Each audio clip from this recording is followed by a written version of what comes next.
Hey guys, my name's Crystal Kenny, and I'm in love with creating. All things artistic and imagination involved. I'm an American girl who chased her creative dreams all the way to Paris, France, making a living using photography.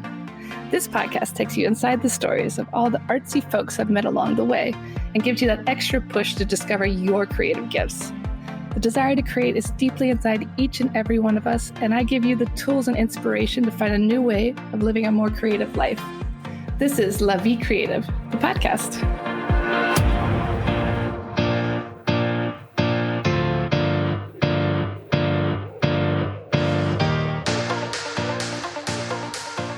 Today on the show, I talk with Amy Pradelles.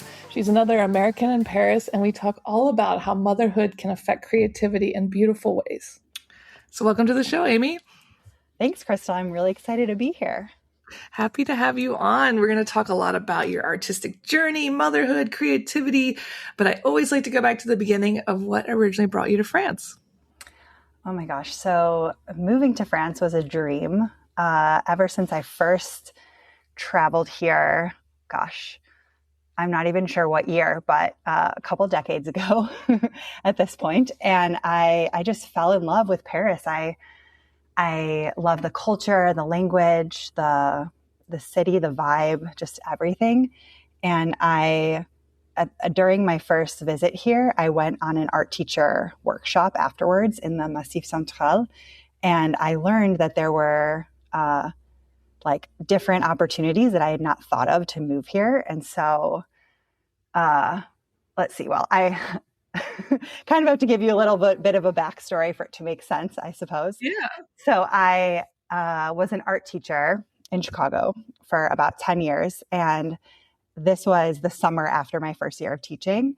And so I went to this art teacher workshop, like I said, in the mountains in France. And I learned about all of these international schools around the world where American teachers, really teachers from anywhere, but you have to be a native English speaker, could essentially move to any country in the world for these international schools. So I kind of filed that away in the back of my mind because this was just my first summer after teaching in a brand new job that I had worked really hard to get in Chicago.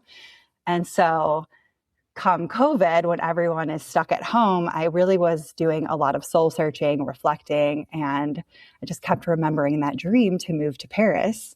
So I started looking up these international schools and I decided to give it a try. And of course, at the end of my search, I thought, okay, I'll just look one more time at the website where I was looking to find these jobs. And there had been a posting for a job in Paris, the hour before I looked. It was posted the hour before I logged in. And I was like, okay, this is my job. I'm going to get it. And I did. So wow. I was able to move here with a job, which is very much my personality. And it's just my dream, became a reality just from kind of taking one step after the next and going after it. That's incredible, though. I mean, what are the chances? I know. How crazy is that? And then what school did you end up working at? So the American School of Paris. Very cool. I love that. Yeah. And so talk a little bit about how that connected to your artistic career. So back when I was still in Chicago, about 5 years into my teaching career, I just really wanted something for myself, an artistic outlet that had nothing to do with my students, my classes. So I started doing macrame, which also was kind of popular at the time. So I originally started my art business doing macrame, which kind of snowballed, and I was doing really large macrame installations for my most prestigious client was Starbucks. So I've done a handful. Yeah. So I've done a handful of very large scale, we're talking, 9 to 15 feet wide by 6 or 7 feet tall. Probably is the biggest one. So quite large. Sorry, I don't have that in meters. That's okay. That's incredible, though. Those are big. Thanks. Yeah, so it was really fun. I've done a couple from Paris and shipped them back to the US. But really, my dream was to be a painter. So I actually more recently started painting again regularly. And I'm now like really truly pursuing that dream of being a painter as my career. So I've been working on both portrait commissions of babies and little kids. And then also really my true inspiration right now as a new mom. I've got an almost 18-month-old. I'm creating what is titled now, I may change it, but at the moment it's titled my Motherhood Moments collection. And it's just truly inspired by my journey as a motherhood, like what my everyday life looks like with my little one. And I know and I hope that it will resonate with a lot of other moms. That's beautiful. Yeah, talk more about that, because your work like beautifully captures the quiet, often overlooked moments of motherhood. Was there a specific moment after your son was born when you realized this would become like your focus for art? That's such a good question. A specific moment. I think it just all kind of added up. I don't remember like the day. I'd have like chills thinking about it. I don't remember the exact day, but I just found myself always noticing these tiny little things. Like I wanted to be a mom for so long. I'm in my 40s when I had him. Well, I was, gosh, and now I can't even remember, 40 or 41 when I had him. And so an older mom, an older first-time mom. And so I'm sure, I don't want to compare myself, but I just feel incredibly grateful for all of these little moments. And I find myself feeling that gratitude all the time, just from, again, the tiniest little thing to, right now I'm working on a painting of croissant where it's just ripped little pieces on the table. My first piece in the collection was these little pancake pieces with, of course, adult plates too. And I'm just so, I don't know, enamored by these tiny little moments that are going to be gone so fast. And so I want to capture them. And I imagine that my art will grow as the stages of childhood grow. Definitely. It's so great that you can document it in such a special way. I mean, it's not just taking pictures. I mean, you're painting. Thanks. And Yeah. why do you think these everyday moments are often undervalued while we're living them, yet become so precious later? I think that a lot of us, me included, so I've been a lot more mindful about this, but I think we kind of just go about our day almost like we just want to get to the next thing, like, okay, we wake up, we have to make breakfast, and then we eat breakfast, and then we clean up breakfast, and then we move on to the next thing. But I think kind of pausing in those moments and just really like cherishing them, it will just help us like be more present, especially if we see those on our walls where we're reminded of them instead of just like a memory in our mind.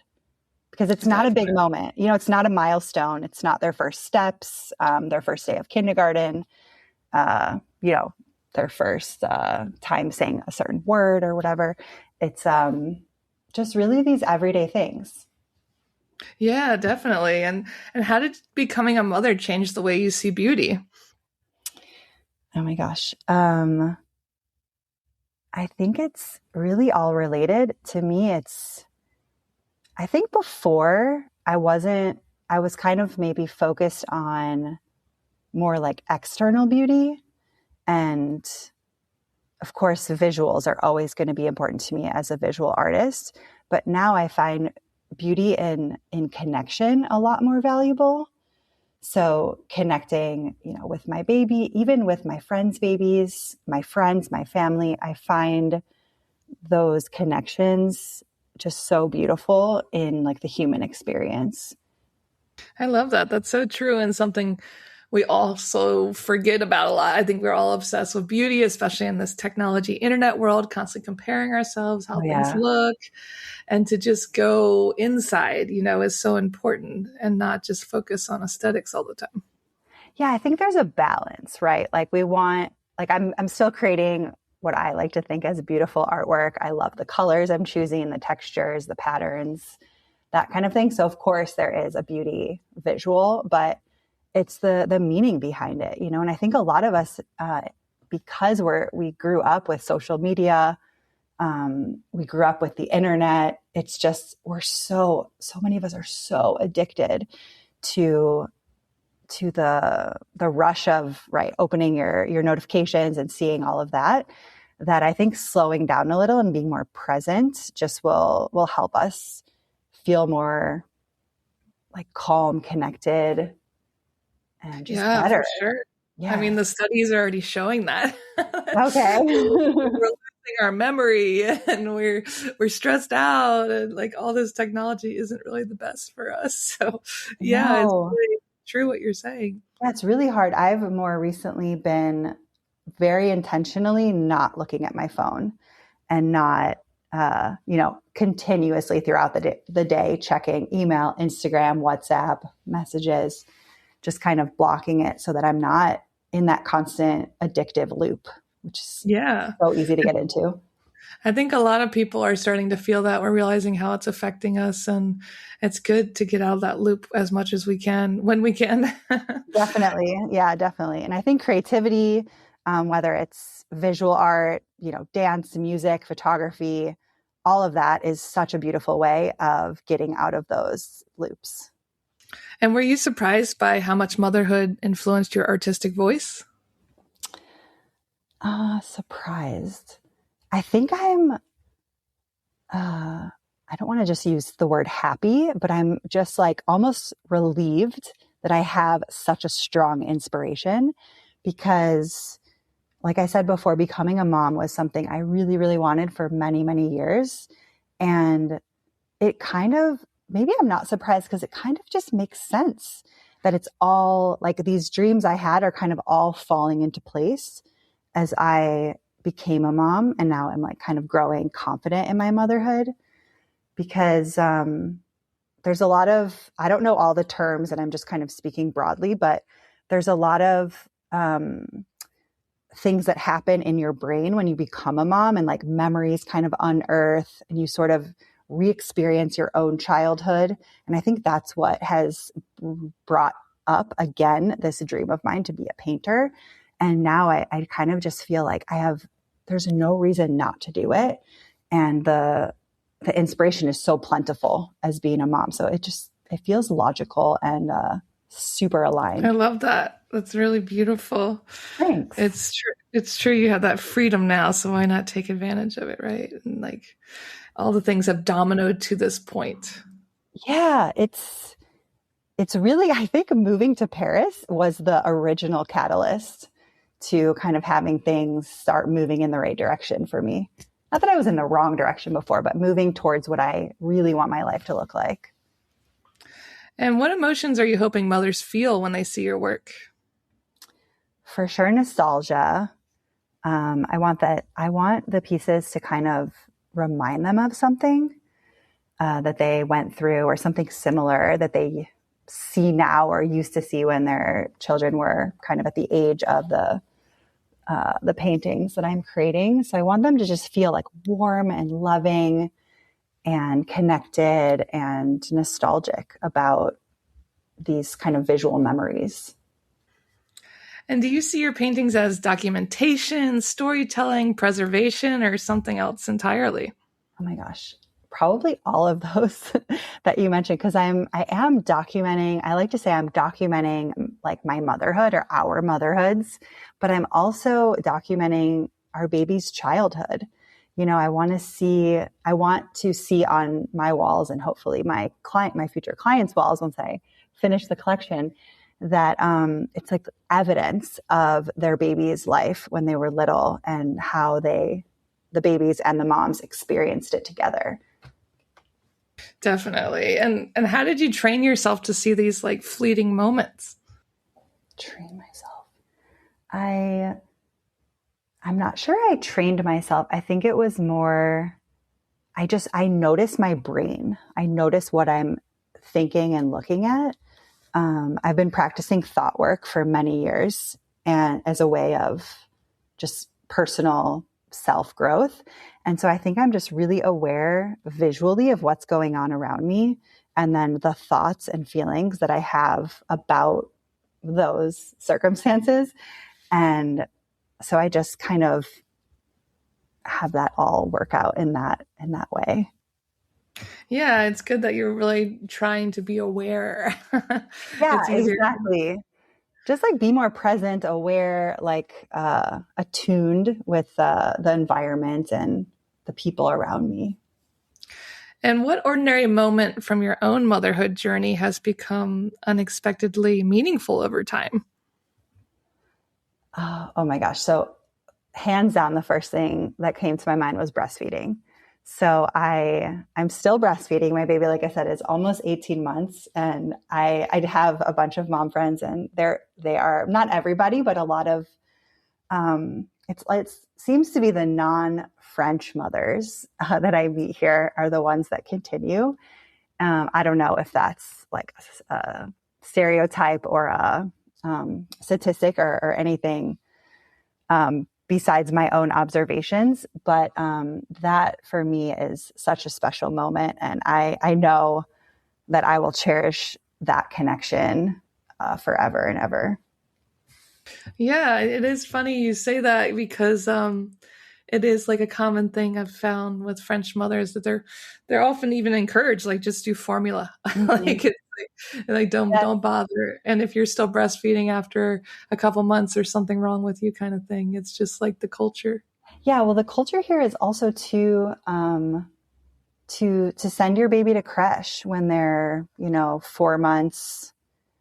4 months is the youngest, more or less, and I think it's for sure the stereotype, or maybe it's the culture that the French women, French moms, they go back to work, they send their baby to creche, and there's absolutely nothing wrong with that. But for me, I wanted to, and I needed to be with him longer and to have more time together. And I'm just not sure it's so possible to, I mean, you could pump and things like that, but to breastfeed when your baby's away from you all day is really difficult.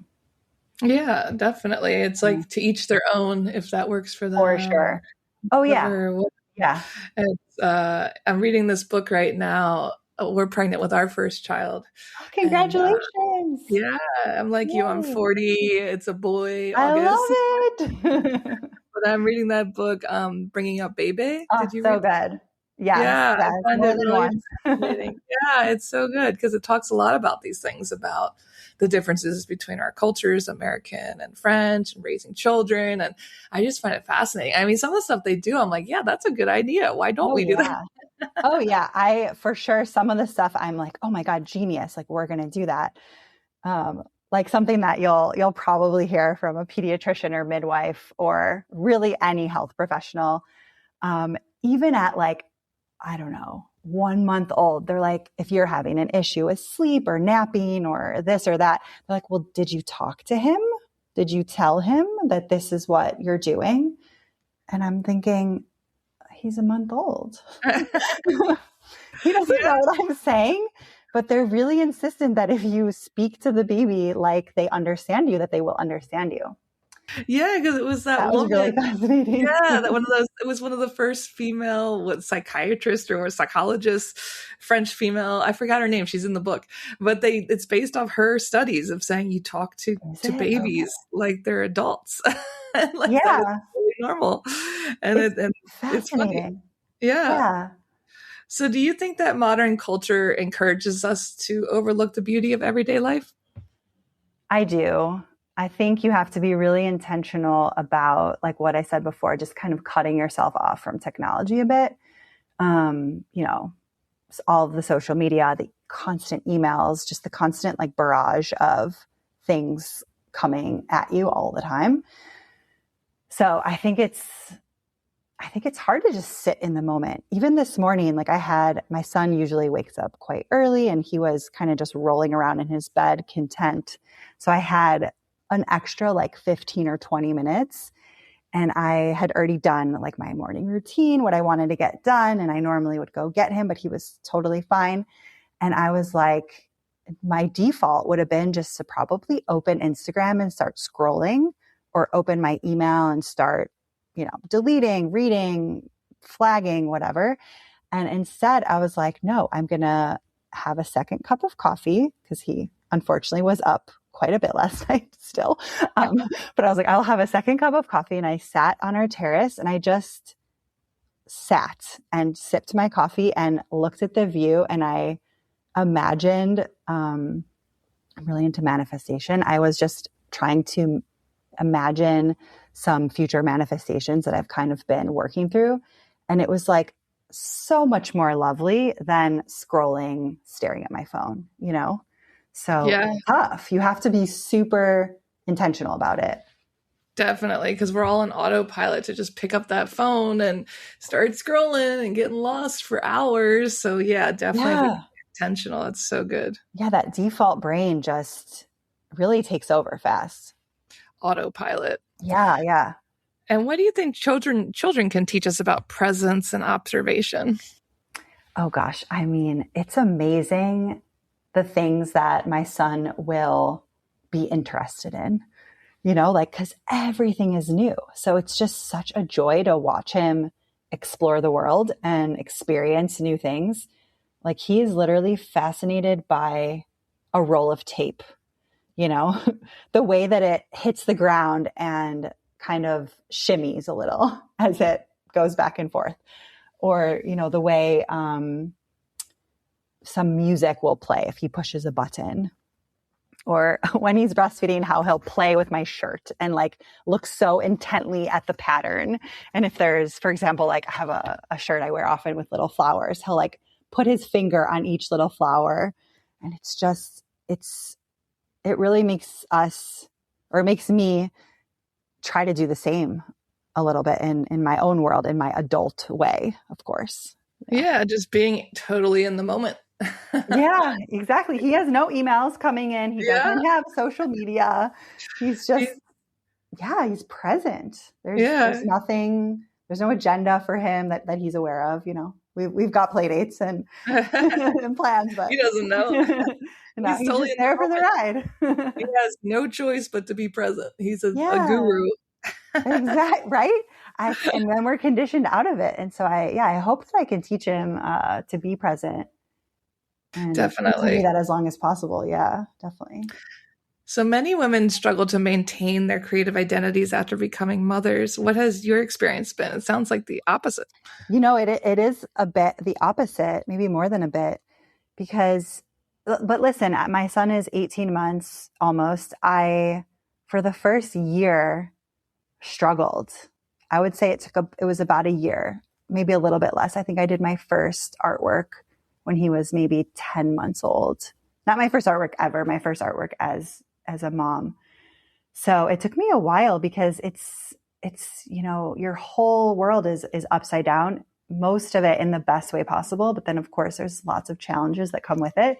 So I can definitely see how a lot of women would struggle to not find themselves again, but find themselves in a new way. And for me, now that I am kind of through, for me, what was the hardest part, I'm finding that motherhood is just, it's like flourishing my creativity in the best way possible. And I'm so lucky for that and grateful. And I want, you know, my baby, to know that he can go after his dreams at any age, but hopefully, throughout his whole life, and that even if there's a challenge or an identity shift along the way, that, you know, it could actually be a blessing. Definitely. I mean, those are things that we should all be thinking about and hoping for in our lives. It's the ideal, right? Yeah. Yeah. And what advice would you give to mothers who feel disconnected from their creative selves? So something that really has helped me is The Artist's Way. The book, I can't think of the author off the top of my head, but the book is The Artist's Way. And I used that even before I was a mom. I think I got it about a year into living here in Paris. And it gives you, I can't remember all of it, but there's like 3 specific kind of exercises that help you regain your creativity. And for me, the one that I have stuck with the longest are morning pages.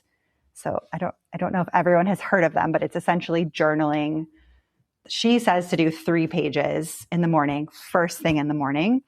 and it helps you just kind of brain dump and find the ideas, because once you're just writing and writing and writing, eventually like the ideas come. And I found that to be really, really helpful. And I have just continued my journaling practice. Now as a mom, I don't always have time for 3 pages. I'm happy with like half a page or 1 page, just because I can't control when he's going to need me. But I think journaling is a really good way of getting back in touch with yourself, your ideas, your mind. Completely. Your creativity. Yeah, Julia Cameron. There you go. Thank you. Yeah, no, it's such a great book. I'm so bad about morning pages because I'll start doing them every day for like 4 days and then I just totally fall off and don't do them anymore. But like, it's interesting. Yeah, I'm so bad because I actually hate writing with my hand because I have such terrible handwriting. I'm like such a fast typer, but you're right. There's something to be said about just sitting down with a pen and paper and actually, using our hand to write something. And it really does help dump, emotional stuff and help ideas. And it's a great way to get connected with your inner artist. Yeah. I think it's okay for you to type them if you did want to do that, if you're feeling like uninspired to write. But she also does or encourages what she calls an artist date. I want to say it's once a week. You take yourself on an artist date to something like artsy or joyful or connecting, like a museum, or it could even be going to the art store and buying like 3 new supplies that you just want to buy for the sake of it. Going to a new cafe or a gallery or anything that will like help inspire you. That is not something that I, like you with the morning pages, like I was like, great, I'm committed. And then a few weeks in, I'm just like, I'm just finding myself buying more things that I don't need. So the artist dates are harder for me to hold myself accountable for, but I think they could be really useful for a lot of people. And bring your baby if you're a new mom. Yeah, definitely. Yeah. Your baby can go to the museum too.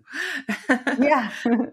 So through painting childhood, what have you learned about play? Oh my gosh, I am so much more playful and imaginative than I was before being a mom. I think it's just because it's so fun when your baby laughs. And I love like the connection there. So I've just learned, I'm definitely learning to just see those opportunities for play more than I used to. Like I think I can be quite serious. And so painting, I even have my second painting I did, and then I did a third one also. They're of play mats. So it's like a play mat with some toys on them. And it's meant to be quite nostalgic and to definitely just remind you of those moments where you just have little toys scattered around the room. So yeah. And I also, with the painting, I used to paint really precise and really meticulous. And now with this collection, I'm doing the complete opposite. It's way more expressive. You see the brushstrokes, you see like the actual painterly hand in it. And I think that can be more playful as well. So in a different play than we would normally think of, in like an artist way, it's taught me to kind of loosen up in that way too. I love that. Yeah, it's all about like loosening up and connecting with your inner child. Yeah, exactly. I think being a mom too, I was there and I still am sometimes, like having the routine. And I don't know if you've gotten into the rabbit hole of wake windows and, leap, I can't remember the term now, leaps and all of these different things, but it's so easy to kind of become rigid that it's the kind of introducing more flexibility actually like can give you freedom, especially in mindset and play. Definitely. Yeah. No, it's true. We can create these own little prisons for ourselves. Yeah. Yeah. Well, I think that is a beautiful note to end on. And where can people check out your work, connect with you, and see more? Thank you. So I would say my Instagram is probably the best place because it could lead you to my website and email. So my Instagram is at Amy Pradelles Studio. So I'll just spell it AMYPRADELLES Studio. And my DMs are always open. Please check out my website there and everything that you see. And I hope yeah, I hope something resonates with your listeners, and everyone feels inspired and wants to go tap into their creativity. Definitely. Well, thank you so much. It was so fun chatting with you today, and I can't wait to see what you'll do next. You as well. Thank you so much for having me, and I hope to see you and connect again soon. Thanks so much for tuning in to La Vie Creative. You can find more information on MissParisPhoto.com. And if you enjoyed this show, please feel free to share and spread the word for all my creative guests. We have the power to help them to keep doing what they love. See you next time.